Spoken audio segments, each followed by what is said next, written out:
ಅದಕ್ಕೆ ನಿಮ್ಮ ಪ್ರಯತ್ನ ಇರಬೇಕು, ಸತತವಾದ ಪ್ರಯತ್ನ ಇರಬೇಕು. ಇರಲಿ.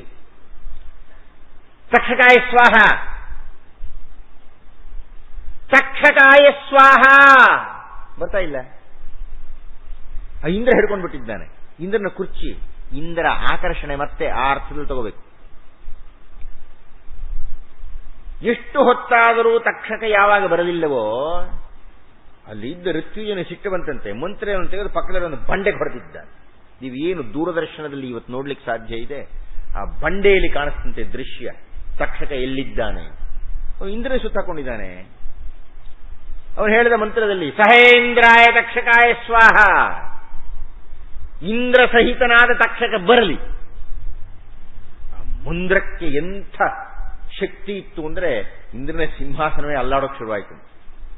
ಮತ್ತೆ ಕೂಗುದವನ ಮಂತ್ರ ಹಾಕಿ ಇಂದ್ರನ ಸಿಂಹಾಸನ ಕಳಿಸ್ಕೊಂಡ್ಬಿಡ್ತು, ಬೀಳ್ಲಿಕ್ಕೆ ಶುರುವಾಗ್ಬಿಡ್ತು ಕೆಳಕ್ಕೆ. ಅಷ್ಟು ದೂರಕ್ಕೆ ಈ ಯಜ್ಞ ಕುಂಡದ ಜ್ವಾಲೆಯ ಬಿಸುಪು ತಾಗ್ತಾ ಇದ್ದ ಹಾಗೆ ಗಮನಿಸಿ, ಮುಂದಿನ ವಾಕ್ಯನ ಗಮನಿಸಿ. ಇಂದ್ರ ತನ್ನ ಸಿಂಹಾಸನಕ್ಕೆ ಸುತ್ತಿದ್ದ ತಕ್ಷಕನನ್ನು ಕೊಡವಿ ಬಿಟ್ಟ. ಇಂದ್ರಿಯಗಳು ಕೊನೆಯ ಘಟ್ಟದಲ್ಲಿ ಕೈಕೊಟ್ಬಿಡುತ್ತೆ ನಮಗೆ. ಇಂದ್ರಿಯಗಳನ್ನೇ ನಂಬಿದ್ದವನನ್ನ ಮತ್ತೆ ಗಮನಿಸಿ. ಸರ್ಪ ಅನ್ನತಕ್ಕಂಥದ್ದು ಕಾಮದ ಸಂಕೇತ ನಮ್ಮ ಕಾವಿಗಳಲ್ಲೆಲ್ಲ. ಆ ಹಾವೇ ಇಂದ್ರನಿಗೆ ಸುತ್ತುಕೊಂಡು ಬಿಟ್ಟಿದೆ. ಇಂದ್ರಿಯಗಳು ನಿಮಗೆ ರಕ್ಷಣೆ ಕೊಡಲ್ಲ ಅನ್ನುವುದು. ಮತ್ತೆ ತಕ್ಷಕನಿಗೆ ರಕ್ಷಣೆ ಕೊಟ್ಟಿದ್ಯಾವುದು? ಅವನಿಗೆ ತಕ್ಷಕನಿಗೆ ರಕ್ಷಣೆ ಕೊಟ್ಟಿದ್ದು ಮತ್ತೆ ಯಾವನೋ ಒಬ್ಬ ಬಂದಿದ್ದಾನೆ ಅಲ್ಲಿ. ಅವನು ಬಂದು ಜನಮೇಜಯನನ್ನು ಪ್ರಾರ್ಥನೆ ಮಾಡ್ತಾ ಇದ್ದಾನೆ. ಅದು ದೊಡ್ಡ ಕಥೆ, ಜರತ್ಕಾರೋ ಇತ್ಯಾದಿ, ನನಗೆ ಅದೆಲ್ಲ ಹೇಳಿಕ್ಕೆ ಕಾಲ ಇಲ್ಲ ಬಿಡಿ. ಅವನು ಬಂದು ಕೇಳಿದ್ದಾನೆ ಅವನನ್ನ, ಏನಾದರೂ ದಾನ ಕೊಡಯ್ಯ ಅಂತ. ಏನ್ ದಾನ ಬೇಕಾದ್ರೂ ತಗೊಂಡಿದ್ದಾನೆ. ಹಾಗಾದ್ರೆ ಸರ್ಪಾಧ್ವರ ನಿಲ್ಲಲಿ ಎಂದಿದ್ದಾನೆ. ಇನ್ನೇನು ತಕ್ಷಕ ಬೀಳಬೇಕಾಗಿದೆ, ಇವನು ನಿಲ್ಲಲಿಯಿಂದ ಮಾತು ಕೊಟ್ಟಿದ್ದಾನೆ ಅಂತ ಹೇಳಿ ಆ ತಕ್ಷಕನ ಮಾರಣ ಹೋಮ ಆಗಲಿಲ್ಲ. ಇಂದ್ರ ಸಹಾಯ ಮಾಡಲಿಲ್ಲ, ಆದರೆ ಒಬ್ಬ ಋಷಿಪುತ್ರ ಸಹಾಯ ಮಾಡಿದ. ಅವನಿಗೆ ಮಂತ್ರಶಕ್ತಿಯನ್ನ ತಪಸ್ಸನ್ನು ಆಧರಿಸಿದವನು ತಕ್ಷಕನ ಮಾರಣ ಹೋಮವನ್ನು ನಿಲ್ಲಿಸಿಬಿಟ್ಟ. ಇಲ್ಲಿಯ ತನಕದ ಕಥೆಯನ್ನೊಂದು ಕಡೆಗಿಡಿ. ಯಾಕೆ ಈ ಕಥೆಯನ್ನು ಹೇಳಿದೆ ಅಂದ್ರೆ, ಆಯ್ತಲ್ಲ, ಜನಮೇಜಯ ಸರ್ಪಾಧ್ವರ ನಿಲ್ತು, ಇಷ್ಟು ಹೊತ್ತು ಸಾಕಷ್ಟು ಸರ್ಪಗಳು ಸತ್ತವು. ಇದೆಲ್ಲ ಆದ ಮೇಲೆ ಜನಮೇಜಯಗೆ ಅನ್ನಿಸ್ತಂತೆ, ಅಯ್ಯಯ್ಯೋ ಇಷ್ಟೊಂದು ಪ್ರಾಣ ಹರಣ ಮಾಡಿಬಿಟ್ನಲ್ಲ, ಈ ಪಾಪವನ್ನು ಕಳ್ಕೊಳ್ಳೋದು ಹೇಗೆ? ಈ ಪಾಪವನ್ನು ಕಳೆದುಕೊಳ್ಳಬೇಕಾಗಿದ್ದರೆ ಏನು ಮಾರ್ಗೋಪಾಯ ಅಂದರೆ, ಅನ್ಯ ಜೀವ ನಾಶ ಅನ್ನುವುದು ನಾವು ಮಾಡತಕ್ಕಂಥ ಪಾಪದಲ್ಲಿ ಗರಿಷ್ಠ.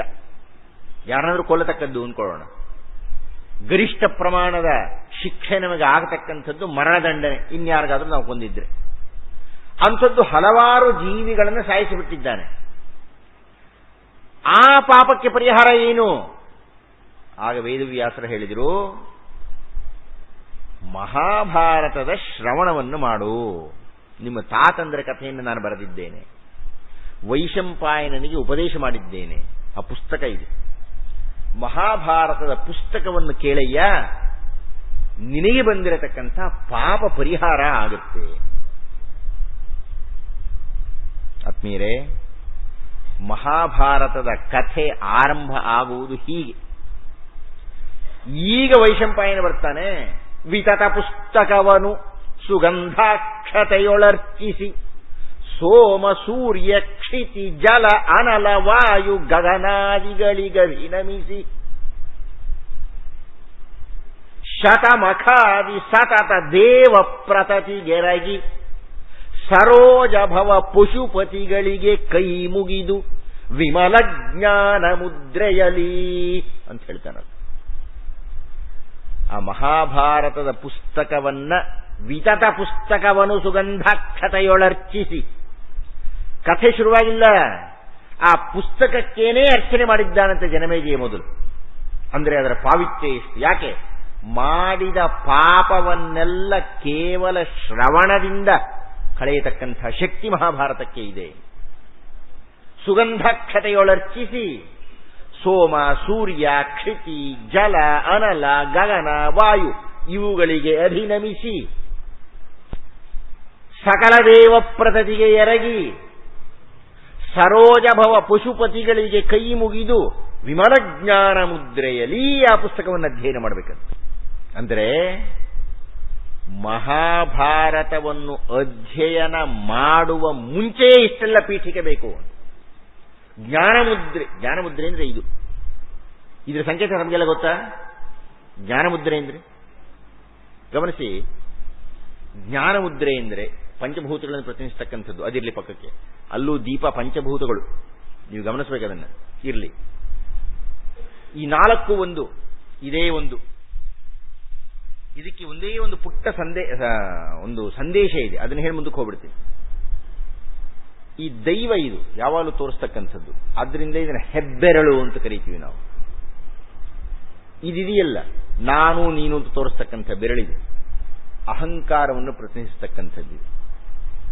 ಇವು ನಮ್ಮ ಮೂರು ಗುಣಗಳನ್ನು ಹೇಳ್ತಕ್ಕಂಥದ್ದು. ಜ್ಞಾನ ಮುದ್ರೆ ಅಂದ್ರೆ ಅರ್ಥ ಏನಪ್ಪಾ ಅಂದ್ರೆ, ಗಮನಿಸಿ, ಇದು ಈ ದೈವ, ಈ ಹೆಬ್ಬೆರಳು ಬಗ್ಗಲ್ಲ, ಅದು ಬಗ್ಗಬಹುದು. ಜ್ಞಾನ ಮುದ್ರೆಯಲ್ಲಿ ಬಗ್ಗಲ್ಲ, ಅದು ನೆಟ್ಟಗೆ ನಿಂತಿರುತ್ತೆ. ಈ ನಾನು ಅನ್ನುವುದಿದೆಯಲ್ಲ, ಇದು ಬಗ್ಗುತ್ತೆ ಹೀಗೆ. ಗಮನಿಸಿ ಇದನ್ನ. ಇದು ಬಗ್ಗದಾಗ ಈ ಮೂರು ಏನಾಗುತ್ತೆ ಅಂತ ನೀವು ಮಾಡಿ ನೋಡಿ. ಹೀಗೆ ಬಗ್ಗದಾಗ ಆ ಮೂರು ಬಗ್ಲಿಕ್ಕೆ ಹೋಗುತ್ತೆ. ದೈವದ ಹತ್ತಿರಕ್ಕೆ ನಾನು ಬಗ್ಗಿದಾಗ ಈ ಮೂರು ಗುಣಗಳು ಬಗ್ಗುತ್ತವೆ. ಇದು ವಿಮಲ ಜ್ಞಾನ ಮುದ್ರೆ ಅಂತ. ಅಂದರೆ ನೀವು ದೈವಕ್ಕೆ ಶರಣಾಗತರಾಗಿದ್ದೀರಿ ಎನ್ನುವುದನ್ನು ತೋರಿಸುವ ಮುದ್ರೆ ಇದು. ವಿಮಲ ಜ್ಞಾನ ಮುದ್ರೆಯಲ್ಲಿ, ಆ ಜ್ಞಾನ ಮುದ್ರೆಯಲ್ಲಿ ಕುಳಿತು ವೈಶಂಪಾಯನ ವ್ಯಾಸ ಮಹರ್ಷಿಗಳು ಬರೆದಿರತಕ್ಕಂಥ ಮಹಾಭಾರತವನ್ನ ಆರಂಭ ಮಾಡಿದನಂತೆ ಹೇಳಲಿಕ್ಕೆ. ಆತ್ಮೀಯರೇ, ಇದೀಗ ನಿಜವಾಗಿ ನಾವು ಮಹಾಭಾರತವನ್ನು ಪ್ರವೇಶ ಮಾಡ್ತಾ ಇದ್ದೇವೆ. ನನಗೆ ಗೊತ್ತು, ಬಹಳ ದೊಡ್ಡ ಪೀಠಿಕೆಯಾಯಿತು ಅಂತ. ಇಷ್ಟೆಲ್ಲ ನಾವು ತಿಳ್ಕೊಂಡೇ ಇರಬೇಕು. ಈ ಪೀಠಿಕೆಯನ್ನು ನಾನು ಆಗಲೇ ಹೇಳಿದೆ, ಬರೀ ಕಥೆ ಅಂತ ಅಲ್ಲ, ಇಡೀ ಮುಕುಂದಾರ್ಪಣವೆನಿಸಿ ಶತಭೂಮಿ ದೇವರಿಗಿತ್ತ ಫಲಬಹುದು. ಅಂದ್ರೆ ಏನು? ಬರಿಯ ತುಳಸಿಯ ಉದಕದಂತಿರೆ ಅಂದ್ರೆ ಏನು ಅನ್ನುವುದರ ಗೂಢಾರ್ಥವೇ ಇಷ್ಟು ಹೊತ್ತು ನಾನು ಪೀಠಿಕೆಯನ್ನು ಕೊಟ್ಟಿದ್ದು ತಮ್ಮ. ಬರೀ ಆದಿ ಪರ್ವವನ್ನು ಹೇಳಿದರೆ ಶ್ರೀರಾಮರಾಯರೇ 7 ದಿವಸ ಬೇಕು ನನಗೆ ಗೊತ್ತು, ಬೇಡ ಮುಗಿಸಿ ಬೇಡ ಅಂತ ಹೇಳ್ತೀರಿ. ಆದಿ ಸೃಷ್ಟಿಯೊಳು ಉದಿಸಿದರು ದಕ್ಷಾದಿ ವಿಮಲ ನವ ಪ್ರಜೇಶ್ವರರು, ಆದರು ಅಂಬುಜ ಭವನ ಲೀಲಾಮಾತ್ರ ಸೂತ್ರದಲ್ಲಿ. ಮಹಾಭಾರತದ ಕಥೆಯ ಉಪಕ್ರಮಣಿಕೆ ಆಗ್ತಾ ಇದೆ. ಮಹಾಭಾರತದ ಕಥೆಯಲ್ಲಿ ವೈಶಂಪಾಯನರು ಹೇಳ್ತಾ ಇದ್ದಾರೆ, ಆದಿ ಸೃಷ್ಟಿಯೊಳುದಿಸಿದರು ದಕ್ಷಾದಿ ವಿಮಲ ನವ ಪ್ರಜೇಶ್ವರರು. ದಕ್ಷೇತ್ಯಾದಿ ನವ ಪ್ರಜಾಪತಿಗಳು ಅಂಬುಜ ಭವನ ಲೀಲಾ ಮಾತ್ರ ಸೂತ್ರದಲ್ಲಿ ಬ್ರಹ್ಮನ ಮಾನಸಿಕ ಸೃಷ್ಟಿಯಲ್ಲಿ ಹುಟ್ಟಿದ್ದಾರೆ. ಆದನು ಅವರೊಳಗೆ ಅತ್ರಿ ಮುನಿ. ಆ ಮಹಾಮುನಿಗೆ ಆದನು ಜಗದಾಹ್ಲಾದಕರ ಹಿಮ ಕಿರಣ, ಅವನಿಂದಾಯಿತು ಶಶಿವಂಶ. ನಾವು ಮುಂದೆ ಮಾತನಾಡಲಿರತಕ್ಕಂಥ ಪಾಂಡವರನ್ನ ಚಂದ್ರವಂಶದ ರಾಜರು ಅಂತ ಕರಿತೀವಿ ನಾವು. ಹೇಗೆ ಆ ಹೆಸರು ಬಂತು ಅಂದರೆ, ಆ ನವಪ್ರಜೇಶ್ವರರಲ್ಲಿ ದಕ್ಷ ಪ್ರಜಾಪತಿಯಿಂದ ಬಂದಂಥವರಲ್ಲಿ ಒಬ್ಬನು ಅತ್ರಿಮುನಿ. ಆ ಅತ್ರಿಮುನಿಗೆ ಜಗದಾಹ್ಲಾದಕರ ಹಿಮಕಿರಣ, ಚಂದ್ರ ಅನ್ನತಕ್ಕಂಥವನು ಹುಟ್ಟಿದ್ದಾನೆ. ಆ ಚಂದ್ರನಿಂದ ಮುಂದೆ ಶಶಿವಂಶ ಅಂತ ಆಯಿತು, ಚಂದ್ರವಂಶ ಅಂತ ಆಯಿತು. ಆ ಸೋಮನಿಂ ಬುಧನ್, ಆ ಬುಧಂಗೆ ಭೂಮಿಯಲ್ಲಿ ಪುರೂರವನು. ಆ ಮಹೀಷಗೆ ಊರ್ವಶಿಯೊಳ ಆಯುಷ್ಕುಮಾರಕನು. ಆ ಮಹೀಷಗೆ ನಹುಷ, ನಹುಷಂಗ ಮಹಾತ್ಮ ಯಯಾತಿ. ಆ ಯಯಾತಿಯ ಕುಲದಿಂದ ಸೋಮಕುಲವೆರಡಾಯಿತು ಯದು ಪೂರುಗಳ ದೆಸೆಯಿಂದ. ಅರ್ಥ ಆಯ್ತೆ? ಆಗ್ಲಿಲ್ಲ, ಕೊನೆಯದೊಂದು ಭಾಗ ಹೇಳಬೇಕು ನಾನು. ಆ ಪಟ್ಟಿಯನ್ನು ಕೊಟ್ಟ ಅವನು, ಇವರಿಂದ ಇವರು ಬಂದರು, ಇವರಿಂದ ಇವರು ಬಂದರು. ಕೊನೆಯಲ್ಲಿ ಯಯಾತಿ ಎನ್ನತಕ್ಕಂಥವನಿಂದ ಎರಡಾಯಿತು. ಯಯಾತಿ ಕಥೆ ಗೊತ್ತು ನಿಮಗೆ, ಗೊತ್ತಾ? ನಹುಷನ ಮಗ ಯಯಾತಿ.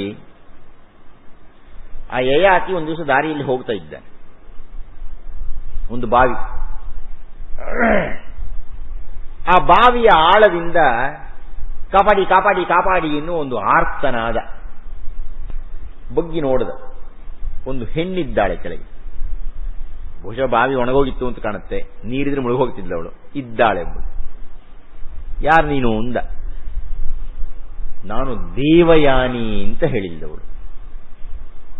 ಯಾಕೆ ಬಿದ್ದಿದ್ದೀಯಾ ಅಂದ. ಅಯ್ಯೋ ನನ್ನ ಕೈ ಹಿಡಿದು ಎತ್ತಯ್ಯ ಮೊದಲು, ಆಮೇಲೆ ಕಥೆ ಹೇಳ್ತೀನಿ ಇಂದವಳು. ಕೈ ಕೊಟ್ಟ, ಎಚ್ಚರಿಕೆಯಿಂದ ಕಥೆ ಕೇಳಬೇಕು ನೀವು. ಕೈ ಕೊಟ್ಟ, ಅವಳನ್ನು ಹಿಡಿದು ಎತ್ತದ ಮೇಲಕ್ಕೆ. ಅವಳು ಮೇಲಕ್ಕೆ ಬರ್ತಾ ಇದ್ದಾಗ ಹೇಳಿದ್ಲು, ನನ್ನ ಬಲಗೈ ಹಿಡ್ಕೊಂಡಿದ್ರಿಂದ ನೀನೇ ನನ್ನ ಮದುವೆ ಆಗೋ ಅಂತಂದ್ಲು ಅವಳು.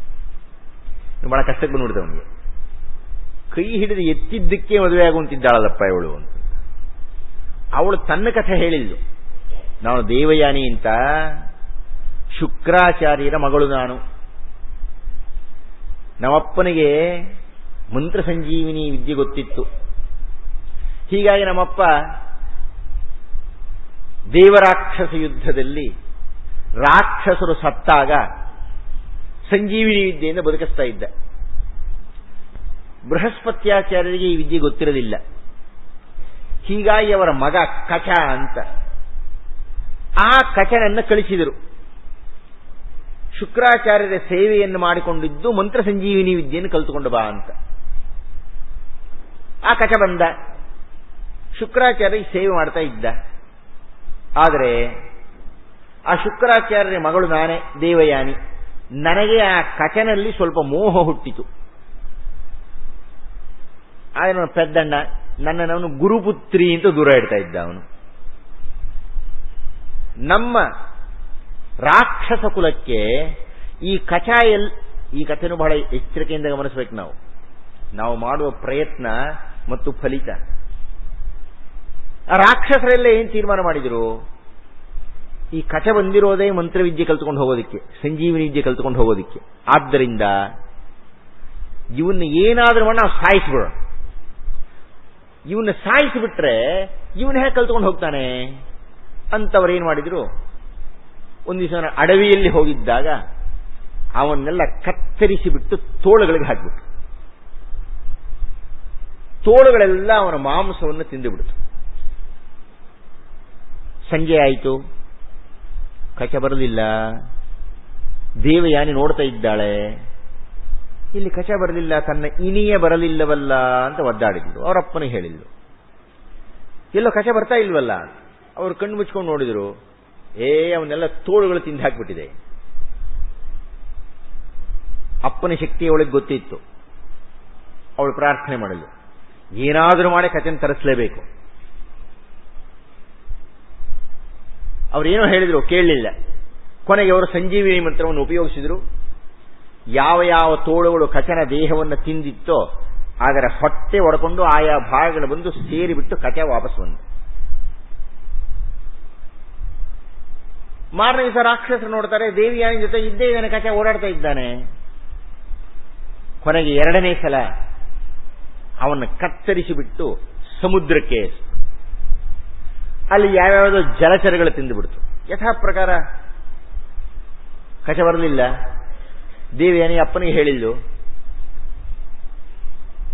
ಅಪ್ಪ ನೋಡ್ದ, ಅಯ್ಯೋ ಎಲ್ಲ ಸಾವಿರಾರು ಮೀನುಗಳು ತಿಂದುಬಿಟ್ಟಿದೆ, ಆದರೂ ಕರೆಸಲೇಬೇಕು. ಸಂಜೀವಿನಿ ಪ್ರಯೋಗವಾಯಿತು. ಬಂದ ಅವನು ಮತ್ತೊಮ್ಮೆ. ಇದನ್ನು ರಾಕ್ಷಸರು ನೋಡಿದರು. ಕೊನೆಗೆ ನೋಡಿ ರಾಕ್ಷಸರು ತೀರ್ಮಾನ ಮಾಡಿದರು, ಹೀಗಾದ್ರೆ ಇವನು ಮತ್ತೆ ಮತ್ತೆ ಕರೆಸ್ತಾನೆ ಇರ್ತಾನೆ, ಆದ್ದರಿಂದ ಅವನು ವಾಪಸ್ಸು ಬರದಂಥ ರೀತಿ ನಾವು ಮಾಡಬೇಕು ಅಂತ ಹೇಳಿ ಕಚನನ್ನು ಸುಟ್ಟು ಬಿಟ್ಟರು. ಸುಟ್ಟು ಬೂದಿ ಬಂತು. ಆ ಬೂದಿಯನ್ನು ಹೆಂಡದಲ್ಲಿ ಕಲಿಸಿದರು. ಹೆಂಡದಲ್ಲಿ ಕಲಿಸ್ಬಿಟ್ಟು ಶುಕ್ರಾಚಾರ್ಯ ತಗೊಂಡು ಹೋಗಿ ಕೊಟ್ಟರು, ಕುಡೀರಿ ಅಂತ. ಈ ಶುಕ್ರಾಚಾರ್ಯ ಮಹಾ ಹೆಂಡು ಕೊಡ್ಕ. ಅವನು ಕುಡಿದು ಕುಡಿದು ಕುಡಿದು ಕೂತ ಹೆಂಡವನ್ನ. ಗಮನಿಸಿ ಈ ಸಂದರ್ಭವನ್ನು. ಯಥಾ ಪ್ರಕಾರ ಕಚ ಬರಲಿಲ್ಲ. ದೇವಯಾನಿ ಹೇಳಿದ್ಲು, ಅಪ್ಪ ಕರೆಸಬೇಕು ಅಂದ್ಲು. ಏನ್ ಹೇಳಿದ್ರು ಕೇಳ್ತಿಲ್ಲ. ಅವನು ಕೊನೆಗೆ ಮಂತ್ರ ಸಂಜೀವನಿ ಉಪಯೋಗಿಸ್ತಾ ಕಚ ಬಾ ಅಂದ. ಬಾಗಲ ಕಡೆ ನೋಡ್ತಾ ಇದ್ದಾರೆ, ಕಚ ಬರಲೇ ಇಲ್ಲ. ಸ್ವಲ್ಪ ಹೊತ್ತಾದ್ಮೇಲೆ ಗುರುದೇವ ಅಂತ ಕೇಳಿಸ್ತು. ಎಲ್ಲಿ ನನ್ನ ಶಿಷ್ಯ ಕರೀತಾ ಇದ್ದಾನಲ್ಲ, ಎಲ್ಲೋ ಎಲ್ಲೋ ಅಂದ್ರೆ ಇಲ್ಲೇ. ಅರೆ, ನನ್ನ ಹೊಟ್ಟೆಯಿಂದ ಬರ್ತಾ ಇದೆಯಲ್ಲ ಧ್ವನಿ, ಏನೇ ಎಲ್ಲಿದೀಯ? ಗುರುದೇವ, ನಾನು ನಿಮ್ಮ ಹೊಟ್ಟೆಯಲ್ಲಿದ್ದೇನೆ. ಇವನು ಬಾ ಅಂದ್ರೆ ಏನಾಗುತ್ತೆ? ಶುಕ್ರಾಚಾರ್ಯ ಹೊಟ್ಟೆ ಹೊಡ್ಕೊಂಡು ಬರ್ಬೇಕು ಹೊರಗೆ. ಅಂದ್ರೆ ಶುಕ್ರಾಚಾರ್ಯ ಸಾಯ್ಬೇಕು. ಮಗಳಿಗೆ ಹೇಳಿದ್ರು, ಏನಮ್ಮ ಪರಿಸ್ಥಿತಿ ಹೀಗಾಗಿಬಿಟ್ಟಿದೆ, ನಾನು ಬೇಕಾ ಅವನು ಬೇಕಾ? ಯಾರಾದ್ರೂ ಪ್ರೇಮದಲ್ಲಿ ಬಿದ್ದರೆ ಕೊನೆಗೆ ಆ ಹುಡುಗಿ ಬರೋ ಸಮಸ್ಯೆ ಅದೇನೆ. ಇಲ್ಲ ಅಪ್ಪ ಬೇಕಾ ಅಥವಾ ಇನಿಯ ಬೇಕಾ? ಅವಳು ಇಬ್ರು ಬೇಕು ಅಂತಾಳೆ. ಶುಕ್ರಾಚಾರ್ಯ ಹುಡುಗಿ ಅಪ್ಪ ಆದ್ರೆ ಪರವಾಗಿಲ್ಲ, ನಮ್ಮನ್ನು ತೊರೆ ಮಾಡ್ಲಿಕ್ಕಾಗುತ್ತೆ. ಕೊನೆಗೆ ನಮಗೆ ಪ್ರತಿಸ್ಪರ್ಧಿ. ಕೊನೆಗೆ ಶುಕ್ರಾಚಾರ್ಯರು ಹೇಳಿದರು, ಅಯ್ಯ ಕಚ, ಕೇಳಿಸ್ಕೋ, ನಾನು ನಿನಗೆ ಮಂತ್ರ ಸಂಜೀವಿನಿಯನ್ನು ಉಪದೇಶ ಮಾಡ್ತೀನಿ. ನೀನು ಹೊರಕ್ಕೆ ಬಂದ ಮೇಲೆ, ನನ್ನ ಹೊಟ್ಟೆ ಹೊಡ್ಕೊಂಡು ಬಂದ ಮೇಲೆ ತಿರುಗ ಸಂಜೀವಿನಿಯನ್ನು ಹೇಳಿ ನನ್ನನ್ನು ಬದುಕಿಸು. ನಾವು ಗಮನಿಸಬೇಕಾದ ಏನಂಶ ಗೊತ್ತಾ ಇದ್ರೆಗೆ? ಆ ರಾಕ್ಷಸರ ಬಾಯಿ ಮುಚ್ಕೊಂಡು ಇದ್ದಿದ್ದೆ ಇವನು ಮಂತ್ರ ಸಂಜೀವಿನಿ ಹೇಳ್ಕೊಡ್ತಾನೆ ಇರಲಿಲ್ಲ. ಅವರು ಇಲ್ಲದ್ದು ಮಾಡೋದಕ್ಕೆ ಹೋಗಿ ಕೊನೆಗೆ ಅವನ ಸಂಜೀವಿನಿ ಉಪದೇಶ ಆಗ್ಬಿಡ್ತು. ಅಂದರೆ ನಾವು ಏನೋ ಮಾಡ್ತೀವಿ ಅಂತ ಹೋದರೆ ಅದೇನೂ ಆಗಲ್ಲ, ಅದು ಏನಾಗಬೇಕೋ ಅದೇ ಆಗತ್ತೆ. ಸರಿ, ಕಚ ಹೊರಗೆ ಬಂದ, ಹೊಡ್ಕೊಂಡು ಬಂದ. ಕೊನೆಗೆ ಸಂಜೀವಿನಿ ಉಪದೇಶ ಆಗಿತ್ತು ಮುಂಚೆ. ಕೊನೆಗೆ ಶುಕ್ರಾಚಾರ್ಯನ ಬದುಕಿಸ್ತಾ ಕಥೆ ಮುಂದಕ್ಕೆ ಹೋಗುತ್ತೆ ಬಿಡಿ. ದೇವಯಾನಿ ಈ ಕಥೆಯನ್ನೆಲ್ಲ ಹೇಳ್ತಾ ಇದ್ದಾಳೆ ಯಯಾತಿಗೆ. ಆಮೇಲೆ ನಾನು ಅವನು ಮದುವೆ ಆಗಬೇಕು ಅಂತ ಇದ್ರೆ ಅವನು ಹೇಳಿಬಿಟ್ಟ, ನಾನು ಗುರುಪುತ್ರಿಯನ್ನು ಮದುವೆ ಆಗಲ್ಲ. ಅದಕ್ಕೆ ನಾನು ಸಿಟ್ಟು ಮಾಡ್ಕೊಂಡು ಶಾಪ ಕೊಟ್ಟೆ ಅವನಿಗೆ, ನೀನು ಏನು ಸಂಜೀವಿನಿ ವಿದ್ಯೆ ಕಲ್ತಿದ್ಯೋ ನಿನಗೆ ಬರದೇ ಹೋಗ್ಲಿ. ಅವನು ನಂಗೆ ಶಾಪ ಕೊಟ್ಟ, ನಿಂಗೆ ನಿನ್ನ ಗಂಡನ ಹತ್ರ ಸುಖ ಸಿಗದೆ ಹೋಗಲಿ. ಮತ್ತೆ ನೋಡಿ, ಮತ್ತೆ ಆ ಪೌರುಷ ದೈವ ದೇವಯಾನಿ ಬಹಳ ದೊಡ್ಡ ಶಾಪ ಕೊಟ್ಲಪ್ಪ. ಏನಂತ? ನೀನು ನಮ್ಮಪ್ಪನ ಹತ್ರ ಕಲಿತಿರತಕ್ಕಂಥ ಮೃತ ಸಂಜೀವಿನಿ ವಿದ್ಯೆ ನಿನಗೆ ಬರದೇ ಹೋಗ್ಲಿ. ಏನಾಯ್ತು? ಕಚ ಹೇಳ್ದ, ನನಗೆ ಬರೋದೇ ಬೇಡ, ನಾನು ಯಾರಿಗೂ ಹೇಳ್ಕೊಡ್ತೀನಿ, ಅವನಿಗೆ ಬಂದ್ರೆ ಸಾಕು ಅಂತ. ಬಿದ್ದೋಯ್ತು ನಿಮ್ಮ ಪೌರುಷ ಪ್ರಯತ್ನ. ಮತ್ತೆ ಯಾಕೆ ಕೇಳದ, ಇಲ್ಲಿ ಯಾಕೆ ಬಿದ್ದೆ? ಅವಳು ಹೇಳಿದ, ನಾನು ಗುರುಪತ್ನಿ, ಗುರುವಿನ ಮಗಳು, ಗುರುಪುತ್ರಿ. ಆದರೆ ನಮ್ಮ ಅಪ್ಪ ರಾಕ್ಷಸರಿಗೆ ಒಡೆಯ, ವೃಷಪರ್ವ ಅಂತ ರಾಕ್ಷಸರ ರಾಜ. ಅವನಿಗೊಬ್ಬ ಮಗಳು ಶರ್ಮಿಷ್ಠೆ ಅಂತ. ಆ ಶರ್ಮಿಷ್ಠೆ ನಾವು ಒಂದು ದಿವಸ ಆಟ ಆಡ್ಲಿಕ್ಕೆ ಹೋಗಿದ್ದೇವೆ, ವನವಿಹಾರಕ್ಕೆ ಹೋಗಿದ್ದೇವೆ, ಜಲಕ್ರೀಡೆಗೆ ಹೋಗಿದ್ದೇವೆ. ಜಲಕ್ರೀಡೆಗೆ ಮುಂಚೆ ನಮ್ಮ ಸೀರೆಗಳನ್ನು ದಡದಲ್ಲಿಟ್ಟಿದ್ದೇವೆ. ನಾವು ಜಲಕ್ರೀಡೆಯನ್ನು ಮುಗಿಸಿ ಬಂದಾಗ ಯಾವುದೋ ಜ್ಞಾನದಲ್ಲಿ ಅವಳ ಸೀರೆಯನ್ನು ನಾನು ಉಟ್ಕೊಂಡೆ, ನನ್ನ ಸೀರೆಯನ್ನು ಅವಳು ಉಟ್ಕೊಂಡ್ಬಿಟ್ಟು. ಶರ್ಮಿಷ್ಠ ಹೇಳಿದ್ದು, ಏನು ಪುರೋಹಿತನ ಮಗಳಿಗೆ ಈ ರಾಜರ ಉಡುಪಿನ ಮೇಲೆ ಆಸೆ ಬಂತಲ್ಲ ಅಂತ. ಅದಕ್ಕೆ ನಾನು ಹೇಳಿದೆ, ಇದು ಆಸೆ ಪಟ್ಟು ಹುಟ್ಟಿದ್ದಲ್ಲ. ನಮ್ಮಿಬ್ಬರಿಗೂ ಜಗಳ ಆಯ್ತು. ಕೊನೆಗೆ ಅವಳೇನು ಮಾಡಿದ್ಲು, ನನ್ನ ನೀ ಬಾವಿಲಿ ನೂಕು ಹೊರಟೋಗ್ಬಿಟ್ಟು. ನೋಡಿ ಮತ್ತೇನು ಈ ಕಥೆ ಏನು ಹೇಳ್ತಾ ಇದೆ? ಅತ್ಯಂತ ಪುಟ್ಟ ಪೊರಪಾಟಿದು, ಹೌದೇ? ಸೀರೆ ಅದಲ ಬದಲಾಗಿದ್ದು. ಅದಕ್ಕೆ ಯಾವಾಗ ಶರ್ಮಿಷ್ಠೆ ಗಲಾಟೆ ಮಾಡಿ ಅವಳನ್ನು ನೂಕಿಬಿಟ್ಲೋ, ಅವಳು ಮಾಡಿದ ತಪ್ಪಿಗಾಗಿ ಮುಂದಿನ ಕಥೆ ಶುರುವಾಯಿತು. ಈಗ ದೇವಯಾನಿ ಯಯಾತಿಗೆ ಹೇಳ್ತಾ ಇದ್ದಾಳೆ, ನೀನು ನನ್ನ ಬಲಗೈ ಹಿಡಿದಿದ್ದರಿಂದ ನೀನು ನನ್ನನ್ನು ಮದುವೆಯಾಗು. ಯಯಾತಿಗೆ ಹೆದರಿಕೆ, ಶುಕ್ರಾಚಾರ್ಯ ಮದುವೆ ಆದ್ರೆ ಶಾಪ ಕೊಡ್ತಾರೆ ಅಂತಂತ. ಆಯ್ತಮ್ಮ ಅಂತ ಮದುವೆಯಾದ ಅವನು. ಅಷ್ಟೇ ಆಗಿದ್ರೆ ಆಯ್ತು, ಏನೋ ಒಂದು ತಪ್ಪು ಮಾಡಿದ್ರೆ ಇದಕ್ಕೆ ಇನ್ನೊಂದು ತಪ್ಪಾಯಿತು, ಅಥವಾ ಒಂದು ಶಿಕ್ಷೆ ಇದಕ್ಕೆ ಇನ್ನೊಂದು ಶಿಕ್ಷೆ ಸರಿ ಹೋಗ್ಬಿಡ್ತಾ ಇತ್ತು.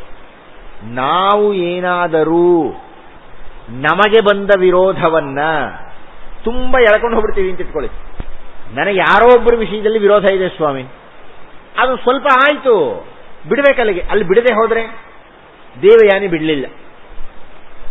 ಅವಳೇನು ಮಾಡಿದ್ಲು, ನಾನು ಯಯಾತಿಯ ಜೊತೆಗೆ ಯಯಾತಿಯ ರಾಣಿಯಾಗಿ ಹೋದಾಗ ಈ ಶರ್ಮಿಷ್ಠೆ ಇದ್ದಾಳಲ್ಲ ಅವಳನ್ನು ದಾಸಿಯಾಗಿ ಬರಬೇಕು ಅಂತ. ಈ ಹೆಂಗಸರಿಗೆ ತೋರಿಸಿಕೊಳ್ಳುವ ಹುಚ್ಚು ಬಹಳ ಜಾಸ್ತಿ. ಹೊಸ ಸೀರೆ ಉಟ್ಕೊಳ್ತಾರೆ, ಪಕ್ಕದವರು ಕೇಳಬೇಕು ಎಷ್ಟು ಆ ಸೀರೆ ಬೆಲೆ, ಯಾವ ಅಂಗಡಿಯಲ್ಲಿ ಸಿಕ್ತು, ಓಡಾಡ್ತಾರೆ. ಕೇಳಿದ್ರೆ ಕೊನೆಗೆ ಹೇಳ್ತಾರೆ, ಓ ಬಹಳ ಸೆಖೆ ಆಗ್ತಾ ಇದೆ, ಹೊಸ ಸೀರೆ ಉಟ್ಕೊಂಡಿದ್ದೀರಿ ಅಂತ. ಆಗಲಾದರೂ ಕೇಳಬೇಕು ಅವರು.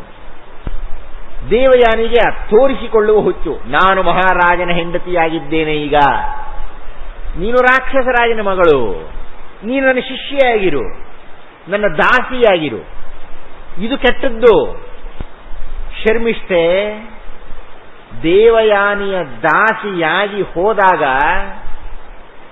ಇವನು ಯಯಾತಿ ಕಣ್ಣು ಶರ್ಮಿಷ್ಠೆ ಮೇಲೂ ಬಿತ್ತು. ದೇವಯಾನಿಗೆ ಗೊತ್ತಿಲ್ಲದೆ ಶರ್ಮಿಷ್ಠೆ ಜೊತೆಗೂ ಮದುವೆ ಆಯಿತು.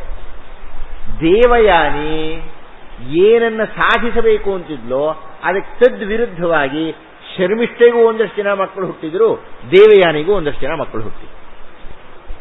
ದೇವಯಾನಿ ಹೋಗಿ ಅವಳ ಅಪ್ಪನಿಗೆ ಹೇಳಿದ್ರು, ಶುಕ್ರಾಚಾರ್ಯರಿಗೆ, ಹೀಗೆ ಅವನು ಕೈ ಕೊಟ್ಟಿದ್ದಾನೆ ಅಂತ. ಅವರಪ್ಪ ಶಾಪ ಕೊಟ್ಟ. ಏನಂತ ನೋಡಿ, ಪೆದ್ದಪ್ಪ, ಇವಳು ಪೆದ್ದಕ್ಕ, ಶಾಪ ಕೊಟ್ಟ, ನೀನು ಮುದುಕ ಆಗು ಅಂದ್ಬಿಟ್ಟು. ಅಂದ್ರೆ ದೇವಯಾನಿಗೆ ಬಂದಿದ್ದೇನು? ದೇವಯಾನಿ ಹೇಳಿದ್ದು ಶರ್ಮಿಷ್ಠೆ ಜೊತೆ ಹೋಗ್ಬಿಟ್ಟಿದಾನಲ್ಲ ನನ್ನ ಗಂಡ ಅಂತ. ಅದಕ್ಕೆ ಮುದುಕ ಆಗು ಒಂದು ಶಾಪ ಕೊಡ್ತಿದ್ದ ಹಾಗೇನೆ ಅವನಿಬ್ಬರಿಗೂ ಮುದುಕನೇ. ಅವಾಗ ಯಯಾತಿ ಕೇಳ್ದ, ಸ್ವಾಮಿ ನಿಮ್ಮ ಮಗಳಿಗೆ ಸುಖ ಕೊಡ್ಬೇಕಾದ್ರೆ ನನ್ನ ಮುದಿತನ ಹೋಗಬೇಕು ಅಂದ. ಸರಿಯಯ್ಯ, ಹಾಗಾದರೆ ನಿನ್ನ ಮುದಿತನವನ್ನು ನಿನ್ನ ಮಕ್ಕಳಲ್ಲಿ ಯಾರಾದರೂ ತಗೊಳ್ಳೋ ಹಾಗಿದ್ರೆ ನಿನ್ನ ಯೌವನ ವಾಪಸ್ ಬರುತ್ತೆ. ಈ ಕಥೆಯನ್ನು ಬಹಳ ಚೆನ್ನಾಗಿ ಗಮನ ಇಟ್ಟು ಕೇಳಬೇಕು ನೀವು. ಯಾಕೆ ಅಂದರೆ ಈ ಕಥೆಯನ್ನ ಒಂದು 5 ನಿಮಿಷದಲ್ಲಿ ಉಪನ್ಯಾಸ ಮುಗಿಸ್ತಾ ಇದ್ದೇನೆ. ಆದರೆ ಉಪನ್ಯಾಸ ಮುಗಿಸುವುದಕ್ಕಿಂತ ಮುಂಚೆ ಬಹಳ ದೊಡ್ಡದೊಂದು ವಿಷಯವನ್ನು ಹೇಳಬೇಕಾಗಿದೆ ನಾನು. ಈ ಕಥೆಯ ಅಂತ್ಯದಲ್ಲಿ ಯಯಾತಿ ವೃದ್ಧನಾಗಿರುವವನು, ಮುದುಕನಾಗಿರುವ ಯಯಾತಿ ತನ್ನ ಮಕ್ಕಳನ್ನು ಕೇಳ್ತಾ ಇದ್ದಾನೆ, ನನ್ನ ವೃದ್ಧಾಪ್ಯವನ್ನು ಯಾರಾದರೂ ತಗೊಂಡು ನಿಮ್ಮ ಯೌವನವನ್ನು ನನಗೆ ಕೊಡಿ. ದೇವಯಾನಿಯ ಯಾವ ಮಕ್ಕಳು ಒಪ್ಪಿಕೊಳ್ಳಿಲ್ಲ. ಕೊನೆಗೆ ಶರ್ಮಿಷ್ಠೆಯ ಮಗನೊಬ್ಬ ಪೂರು ಅಂತ ಅವನು ಒಪ್ಪಿಕೊಂಡ. ಆಯ್ತಪ್ಪ, ನಿನ್ನ ಮುದಿತನವನ್ನು ನನಗೆ ಕೊಡು. ಕಲ್ಪನೆ ಮಾಡ್ಕೋಬೇಕು ನೀವು ಇದನ್ನ. ಸುಮ್ಮನೆ ಮುದಿತನ ಕೊಟ್ಬಿಡು ಅನ್ನೋದಲ್ಲ. ಅವನು 25 ವರ್ಷದ ತರುಣ. ಆ ತಾರುಣ್ಯ ಹೇಗಿರುತ್ತೆ? ಮರುಕ್ಷಣದಲ್ಲೇ ಗೂನುಬೆನ್ನು, ತಲೆ ಬಿಳುಪು, ಹಲ್ಲಿಲ್ಲ, ಅರಗಲ್ಲ, ಕಣ್ ಕಾಣಿಸಲ್ಲ, ಇಂಥ ಸ್ಥಿತಿ ಸಾಧ್ಯವೇ ಇಲ್ಲ ಊಹಿಸಿಕೊಳ್ಳೋದಕ್ಕೆ. ಅದರ ಬದಲಾಗೋದು ಹಾಗೆ. ಪೂರು ಒಪ್ಪಿಕೊಂಡ. ಆಯ್ತಪ್ಪ, ನೀನು ಮುದಿತನ ಕೊಡು ಅಂದ್ರೆ ಆ ಪೂರು ಎಂಥವನು? ಆ ದೇವಯಾನಿ ಮಕ್ಕಳೆಲ್ಲ ಎಂಥವರು? ಒಬ್ಬರು ಅಪ್ಪನ ಹತ್ರ ಸೇರಿಸಲಿಲ್ಲ. ಕೊನೆಗೆ ಯಯಾತಿ ಒಂದಷ್ಟು ಕಾಲ ಆ ಯೌವನವನ್ನು ಅನುಭವಿಸಿ ಕೊನೆಗೆ ಒಂದು ನಿರ್ಣಯಕ್ಕೆ ಬಂದಂತೆ ಅವನು. ಈ ಯೌವನದ ಖಯಾಲಿ ಎಷ್ಟು ವರ್ಷ ಆದರೂ ತೃಪ್ತಿನೇ ಆಗೋದಿಲ್ಲ. ಆದ್ದರಿಂದ ನಾವೇ ಅದನ್ನು ನಿಲ್ಲಿಸಬೇಕು ಅಂತ ಹೇಳಿ ಆ ಯದುವನ್ನು ಕರೆದು, ಪೂರ್ವವನ್ನು ಕರೆದು, ಎಲ್ಲ ಮಕ್ಕಳನ್ನು ಕರೆದು, ಯದು ಅಂದರೆ ದೇವಯಾನಿಯ ಮಕ್ಕಳೆಲ್ಲರೂ ದೊಡ್ಡವರಾಗಿದ್ದರೂ, ಶರ್ಮಿಷ್ಠೆಯ ಮಗ ಚಿಕ್ಕವನಾಗಿದ್ದರೂ ಆ ಪೂರ್ವಿಗೆ ಪಟ್ಟವನ್ನು ಕಟ್ಟಿದನಂತೆ. ಪೌರವರು ಅಂತ ವಂಶ ಮುಂದುವರಿಯಿತು. ಯಯಾತಿಯ ಮಕ್ಕಳು ಯದು ಪೂರುಗಳ ದೆಸೆಯಿಂದ ಚಂದ್ರವಂಶ ಅನ್ನತಕ್ಕಂಥದ್ದು ಎರಡಾಯಿತು. ಆ ಪೂರ್ವಿನ ವಂಶದಲ್ಲಿ ಆ ವರ ಪರಂಪರೆಯಳು ಪ್ರತೀಪ, ಆ ಪ್ರತೀಪ ರಾಜ್ಯವನ್ನು ಆಳ್ತಾ ಇದ್ದಾಗ ಆ ಪ್ರತೀಪಂಗೆ ಶಂತನು ಅನ್ನತಕ್ಕಂಥವನು ಮಗನಾದ.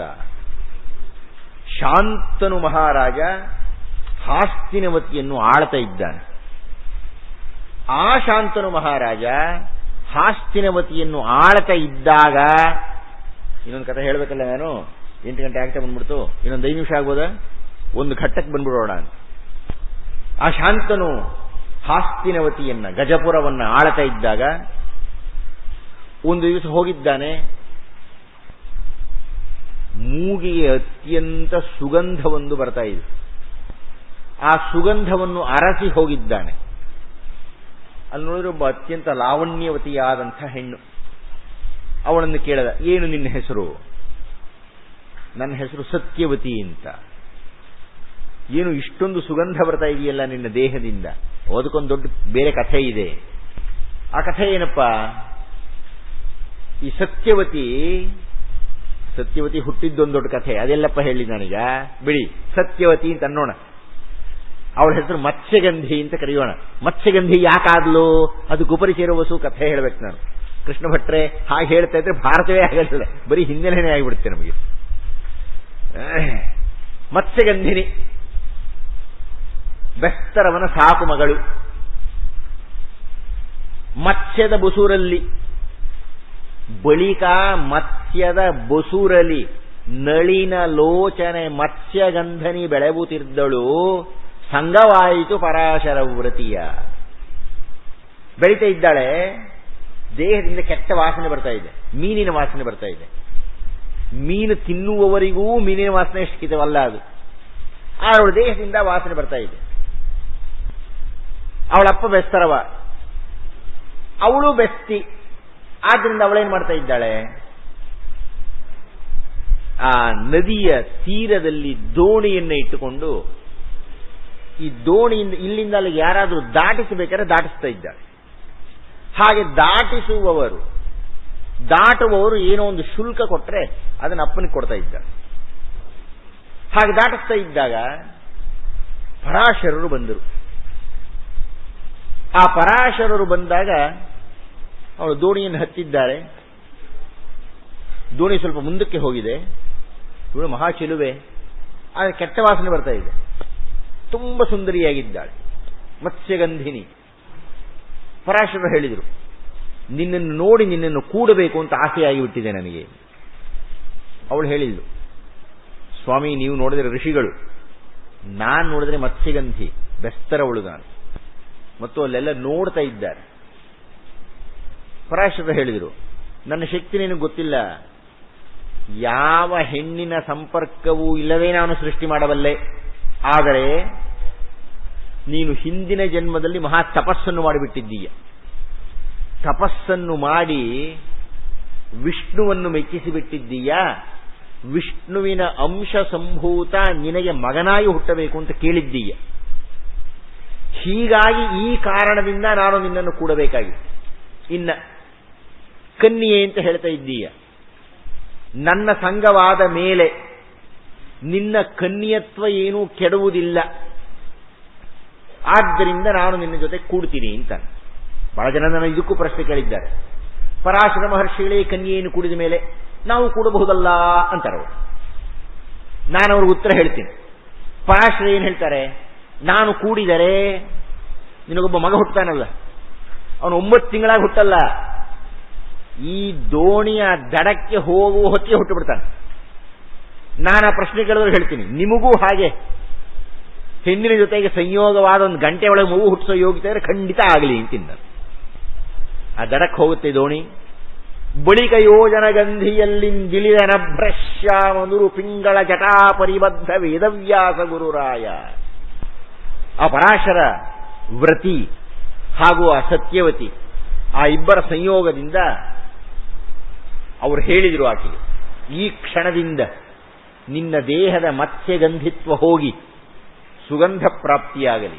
ಯೋಜನಗಂಧಿ, ನಿನ್ನ ದೇಹದ ಸುಗಂಧ 10 ಮೈಲಿಗಳ ತನಕ ಪ್ರಸಾರವಾಗ್ತಾ ಇರಲಿ. ಆ ಯೋಜನಗಂಧಿಯಲ್ಲಿಂದ ಇಳಿದನು ಅಭ್ರಶ್ಯಾಮನುರು ಪಿಂಗಳ ಜಟಾ ಪರಿಬದ್ಧ ವೇದವ್ಯಾಸ ಗುರುರಾಯ. ವೇದವ್ಯಾಸರ ಅವತಾರವಾಗಿದೆ. ವೇದವ್ಯಾಸರು ಸತ್ಯವತಿಗೆ ಪ್ರಮಾಣ ಮಾಡಿ ಹೇಳಿದ್ದಾರೆ, ಅಮ್ಮ ನಿನಗೆ ಯಾವುದಾದ್ರೂ ಕಷ್ಟ ಬಂದ ಕರಿ, ನಾನು ಬರ್ತೀನಿ ಅಂತಂತ. ಅವರು ತಪಸ್ಸಿಗೆ ಹೋಗಿದ್ದಾರೆ. ಈ ಕಥೆಯನ್ನೆಲ್ಲ ಮತ್ಸ್ಯಗಂಧಿನಿ ಹೇಳಿಲ್ಲು ಶಾಂತನು ಮಹಾರಾಜನಿಗೆ. ಹೀಗೆ ಈಗಾಗಲೇ ನಾನೊಂದ್ಸಲ ಏಟ್ ತಿಂದಿದ್ದೀನಪ್ಪ, ಆದ್ರಿಂದ ನೀನು ನನ್ನನ್ನು ಮದುವೆ ಆಗಬೇಕಾಗಿದ್ರೆ ನಮ್ಮಪ್ಪನ ಹೋಗಿ ಕೇಳು. ಶಂತನು ಅವಳ ಅಪ್ಪನ ಹತ್ತಿರಕ್ಕೆ ಹೋದ. ದಾಶರಾಜನ ಹತ್ತಿರಕ್ಕೆ, ಬೆಸ್ತನ ಹತ್ತಿರಕ್ಕೆ, ಬೆಸ್ತರಾಜನ ಹತ್ತಿರಕ್ಕೆ. ಅವನು ಹೇಳ್ದ, ನೀನು ರಾಜನಾಗಿ ನನ್ನ ಹತ್ತಿರ ಮಗಳನ್ನು ಕೊಡುವಂತ ಬಂದಿರೋದು ನನಗೆ ಬಹಳ ಗೌರವ.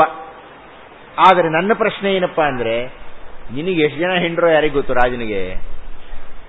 ನನ್ನ ಮಗಳಿಗೆ ಹುಟ್ಟುವ ಮಗನಿಗೇ ಪಟ್ಟವನ್ನು ಕಟ್ತೀನಿ ಅಂತ ಪ್ರಮಾಣ ಮಾಡಿದರೆ ನನ್ನ ಮಗಳನ್ನು ಕೊಡ್ತೀನಿ. ಶಂತನು ಕೊಡೋಕ್ಕಾಗಲಿಲ್ಲ. ಯಾಕೆ ಅಂದ್ರೆ ಅವನು ಮೊದಲನೇ ಹೆಂಡತಿ ಒಬ್ಬಳಿದ್ಲು ಗಂಗಮ್ಮ. ಆ ಗಂಗಾದೇವಿಗೆ ಮಗನೊಬ್ಬನಿದ್ದ ದೇವವ್ರತ ಅಂತ. ಆ ದೇವವ್ರತನಿಗೆ ಈಗಾಗಲೇ ಯೌವರಾಜ್ಯಾಭಿಷೇಕ ಆಗಿಬಿಟ್ಟಿತ್ತು. ಹೇಗೂ ಮದುವೆ ಆಗೋದಕ್ಕಾಗೋದಿಲ್ಲ ಅಂತ ಶಾಂತನು ಹೋಗಿ ಮಲಕ್ಕೊಂಡು ಒದ್ದಾಡ್ದ. ಈ ರಾಜರಿಗೆ ಒಂದು ಒಳ್ಳೆಯ ಅವಕಾಶ ಇದೆ. ಸಿಟ್ಟು ಬಂದ್ರೆ ಕೋಪಗ್ರಹ, ಅಳುವು ಬಂದ್ರೆ ಶೋಕಗ್ರಹ, ಸಂತೋಷವಾದರೆ ಹಸಿತಗ್ರಹ, ಬೇರೆ ಬೇರೆ ಯಾವ್ಯಾವ ಮನೆಗಳು ಮನೆಯಲ್ಲಿ. ಇವನು ಹೋಗಿ ಶೋಕಗ್ರಹದಲ್ಲಿ ಮಲ್ಕೊಂಡ್ಬಿಟ್ಟ ಅಳುತ್ತ. ಅಯ್ಯೋ ನನಗೆ ಹುಡುಗಿ ಬೇಕಾಗಿತ್ತು, ಆ ಹುಡುಗಿ ಸಿಗಲಿಲ್ವಲ್ಲ ಅಂತ. ಸಾಮಾನ್ಯವಾಗಿ ಮಗ ಹೀಗೆ ಮಲಗಬೇಕು, ಅಪ್ಪ ಬಂದು ಸಮಾಧಾನ ಮಾಡಬೇಕು. ಇಲ್ಲಿ ಅಪ್ಪನೇ ಬಿದ್ಕೊಂಡ್ಬಿಟ್ಟಿದ್ದಾನೆ. ಹೋಗಿ ಮಗ ದೇವವ್ರತನಿಗೆ ಗೊತ್ತಾಯ್ತು ನಮ್ಮ ಅಪ್ಪ ಯಾಕೆ ಅಳ್ತಾ ಇದ್ದಾನೆ. ಸೀದಾ ಹೋದ, ವಿಷಯ ತಿಳ್ಕೊಂಡ, ಬೆಸ್ತರಾಜನ ಹತ್ರಕ್ಕೆ ಹೋದ. ನಮ್ಮಪ್ಪನಿಗೆ ನಿನ್ನ ಮಗಳನ್ನ ಕೊಟ್ಟು ಮದುವೆ ಮಾಡಯ್ಯ ಅಂದ. ನೀವು ಗಮನಿಸಿ ಆ ಸಂದರ್ಭವನ್ನ. ಪೂರ್ವಿನ ಸಂದರ್ಭದಲ್ಲಿ ಹೇಳಿದೆ ನಾನಿದನ್ನು ನಿಮಗೆ, ಈ ಕಥೆಯನ್ನು ಗಮನ ಇಟ್ಟು ಕೇಳಿ ಅಂತ. ಪೂರ್ವಿನ ಸಂದರ್ಭದಲ್ಲಿ ಯಯಾತಿ ತಾನು ಪೂರ್ವಿನಿಂದ ತೆಗೆದುಕೊಂಡ ವೃದ್ಧಾಪ್ಯವನ್ನು ವಾಪಸ್ ಕೊಟ್ಟ ಅವನಿಗೆ. ಅವನ ಆಮೇಲೆ ಮದುವೆ ಆಯಿತು, ಮಕ್ಕಳಾಯಿತು, ಹೀಗೆ ಬೆಳೀತು ಆ ವಂಶ. ಇದು ಆ ಸಂದರ್ಭ ಅಲ್ಲ, ಪ್ರಾರಂಭ ಹಾಗೆ. ಆದರೂನು ದೇವವ್ರತ ಹೋಗಿದ್ದಾನೆ, ಬೆಸ್ತರಾಜನನ್ನು ಕೇಳಿದ್ದಾನೆ, ನಿನ್ನ ಮಗಳನ್ನು ನಮ್ಮ ಅಪ್ಪನು ಕೊಡು ಅಂದಿದ್ದಾನೆ. ಬೆಸ್ತರಾಜ ಹೇಳಿದ, ನಿಮ್ಮಪ್ಪನಿಗೆ ನಾನಾಗಲೇ ಹೇಳಿದೆ ನನ್ನ ಮಗಳ ಹೊಟ್ಟೆಯಲ್ಲಿ ಹುಟ್ಟುವವರಿಗೇ ಪಟ್ಟ ಕಟ್ಟಬೇಕು ಅಂತ. ನಿಮ್ಮಪ್ಪ ಆಗಲ್ಲ ಅಂತ, ನೀನಿದೀಯಾ ಅಂತ. ಅದಕ್ಕೆ ದೇವವ್ರತ ಹೇಳ್ದ, ನಾನು ಒಪ್ಕೊಳ್ತೀನಯ್ಯ, ನನಗೆ ಸಿಂಹಾಸನ ಬೇಕಾಗಿಲ್ಲ, ನಿನ್ನ ಮಗಳ ಹೊಟ್ಟೆಯಲ್ಲಿ ಹುಟ್ಟುವವರಿಗೆ ಕಟ್ಟು. ಆದರೆ ಆ ದಾಸರಾಜ ಹೇಳಿದ, ನಿನ್ನ ಮಾತು ನಾನು ನಂಬುತ್ತೀನಪ್ಪ, ನಾಳೆ ನಿನ್ನೆ ಮಕ್ಕಳು ಹುಟ್ಟಿದರೆ, ನಿನ್ನ ಮಕ್ಕಳು ನನ್ನ ಮಗಳ ಮಕ್ಕಳು ಕಿತ್ತಾಡಿದ್ರೆ ಏನ್ ಮಾಡೋದು ನಾವು? ಆಗ ಮಗ ಹೇಳಿದ, ಹಾಗಾದರೆ ಆಗರಿಲ್ಲಿಮ್ಮೇಲೆ ನಾರಿಯರಾದವರು ಭಾಗೀರಥಿಗೆ ಸರಿ, ಮೇದಿನಿಯ ಕಟ್ಟುವೆನು ನಿನ್ನಯ ಮಗಳ ಮಕ್ಕಳಿಗೆ. ಈ ಕ್ಷಣದಿಂದ ಈ ಪ್ರಪಂಚದಲ್ಲಿ ಇರತಕ್ಕ ಎಲ್ಲ ನಾರಿಯರು ಭಾಗೀರಥಿಗೆ ಸಮಾನ. ನಮ್ಮಮ್ಮ ಗಂಗಮ್ಮ, ನನ್ನ ತಾಯಿ ಗಂಗೆಗೆ ಸಮಾನ ಎಲ್ಲರೂನು. ನನಗೆ ಮದುವೆಯೇ ಬೇಕಾಗಿಲ್ಲ. ಸಾಧ್ಯನೇನ್ರಿ? ಮಗನ ಮಾತನ್ನು ಕೇಳಿದಂತೆ ಅಪ್ಪ ಶಂತನು ಉರವಣಿಸಿ ಮಗ ನುಡಿದ ಭಾಷೆಯ ಕೇಳಿದು ಬಳಿಕ ಮಗನಿಗೆ ವರವ ಕೊಟ್ಟನು. ಮರಣವುದು ನಿನ್ನಿಚ್ಛೆ ಹೋಗೆಂದ.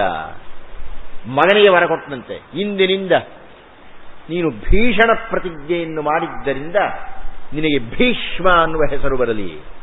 ಮರಣವುದು ನಿನ್ನಿಚ್ಛೆ, ಮೃತ್ಯು ನಿನ್ನ ಹತ್ರಕ್ಕೆ ಬರೋ ಹಾಗಿಲ್ಲ. ನೀನು ಬಾ ಅಂತ ಕರೆದರೆ ಮಾತ್ರ ಮೃತ್ಯು ನಿನ್ನ ಹತ್ರಕ್ಕೆ ಬರಬೇಕು. ಆತ್ಮೀಯರೇ, ಮಹಾಭಾರತದಲ್ಲಿ ನಾವು ಭೀಷ್ಮಾಚಾರ್ಯರ ತನಕ ಬಂದಿದ್ದೇವೆ. ಪಂಪ ತನ್ನ ಭಾರತದ ಕೊನೆಯಲ್ಲಿ ವಿಕ್ರಮಾರ್ಜುನ ವಿಜಯವನ್ನು ಮುಕ್ತಾಯ ಮಾಡುವ ಕೊನೆಯ ಪದ್ಯದ ಹಿಂದಿನ ಪದ್ಯದಲ್ಲಿ ಹೀಗೆ ಬರೀತಾನೆ, ಯಾಕೆಯೇ ಈ ಮಹಾಭಾರತ ಅನ್ನತಕ್ಕಂಥದ್ದು ದೊಡ್ಡದಾಯಿತು? ಯಾಕೆ ಈ ಮಹಾಭಾರತ ಅನ್ನೋದು ಲೋಕಪೂಜ್ಯವಾಯಿತು? ಪಂಪ ಒಬ್ಬ ಜೈನ. ಆ ಜೈನನಾಗಿರುವವನು ಬರೀತಾನೆ, ಈ ಭಾರತಂ ಲೋಕಪೂಜ್ಯಂ. ಈ ಮಹಾಭಾರತ ಅನ್ನತಕ್ಕಂಥದ್ದು ಲೋಕಕ್ಕೆ ಪೂಜನೀಯವಾಯಿತು. ಯಾಕೆ ಅಂದರೆ ಛಲದೊಳ್ಳುರ್ಯೋಧನಂ ನನ್ನಿಯೊಳ್ಳಿನ ತನಯಂ ಬಲದೊಳ್ ಮದ್ರೇಶನ್ ಗಂಡಿನೊಳ್ ಭೀಮಸೇನಂ ಅತ್ಯುನ್ನತಿಯೊಳ್ ಅಮರಸಿಂಧೂದ್ಭವಂ ಚಾಪವಿದ್ಯಾಬಲದೊಳ್ ಕುಂಭೋದ್ಭವಂ ಸಾಹಸದ ಮಹಿಮೆಯೊಳ್ ಫಲ್ಗುಣಂ ಧರ್ಮದೊಳ್ ನಿರ್ಮಲ ಚಿತ್ತಂ ಧರ್ಮಪುತ್ರಂ ಇವರ್ಗಳಿನ್ ಈ ಭಾರತಂ ಲೋಕಪೂಜ್ಯಂ. ಈ ಎಲ್ಲ ಪಾತ್ರಗಳು ಮಹಾಭಾರತದಲ್ಲಿ ಇರುವುದರಿಂದ ಈ ಭಾರತ ಅನ್ನೋದು ಲೋಕಕ್ಕೆ ಪೂಜನೀಯವಾಗಿ ಬಿಟ್ಟಿದೆ. ಅಂತ ಪಾತ್ರಗಳ ಬಗ್ಗೆ ಹೇಳುತ್ತಾ ಗುಣವಾಚಕಗಳನ್ನು ಹೇಳಿದಾಗ ಅತ್ಯುನ್ನತಿಯೊಳ್ ಅಮರಸಿಂಧೂದ್ಭವಂ ಅಂತಾನೆ. ಉನ್ನತ, ಅತ್ಯುನ್ನತ. ಗಂಗೆಯನ್ನು ಮುಟ್ಟಿದರೆ ಪವಿತ್ರ ಆಗಿಬಿಡುತ್ತೆ. ಗಂಗೋದ್ಭವ, ಅಮರಸಿಂಧೂದ್ಭವ. ಆ ಗಂಗೆಯಲ್ಲಿ ಹುಟ್ಟಿದ ಭೀಷ್ಮಾಚಾರ್ಯ, ಅಂತಹವನು ಭೀಷ್ಮಾಚಾರ್ಯ. ಅವನಿಂದಾಗಿ ಈ ಭಾರತ ಲೋಕಪೂಜ್ಯವಾಯಿತು ಅಂತ ಹೇಳ್ತಾನೆ. ಆತ್ಮೀಯರೇ, ಈ ಮಹಾಭಾರತದ ಪಿತಾಮಹನಾಗಿ ಮುಂದೆ ವಿಜೃಂಭಿಸಲಿರತಕ್ಕಂಥ ಗಾಂಗೇಯನ, ಗಂಗಾಪುತ್ರನ, ಭೀಷ್ಮ ಅನ್ನುವ ಬಿರುದನ್ನು ಗಳಿಸಿದ ದೇವವ್ರತನ ಜನನದ ತನಕ ಇಂದಿನ ಉಪನ್ಯಾಸಕ್ಕೆ ನಾವು ಬಂದಿದ್ದೇವೆ. ಇಲ್ಲಿಯೇ ಈ ಉಪನ್ಯಾಸವನ್ನು ಮುಕ್ತಾಯ ಮಾಡ್ತಾ ಇದ್ದೇನೆ.